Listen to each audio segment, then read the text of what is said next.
Have you ever looked up and seen birds sitting on power lines? Hundreds of them, sometimes for hours, right above thousands of volts of electricity. And yet they seem completely fine. So why don't they get electrocuted? Most people think touching electricity means instant danger. And usually that's true. Electricity can be extremely dangerous. So what makes birds different? The secret is, electricity needs a path to flow.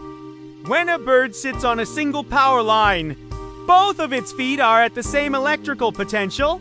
That means electricity has nowhere to go. No flow, no shock. So even though the wire carries electricity, the bird stays safe.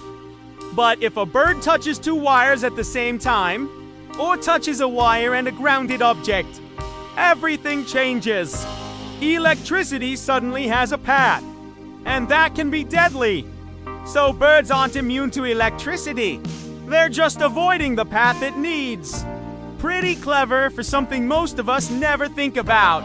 Now, here's a question. Would you have guessed that before watching this? Tell me in the comments.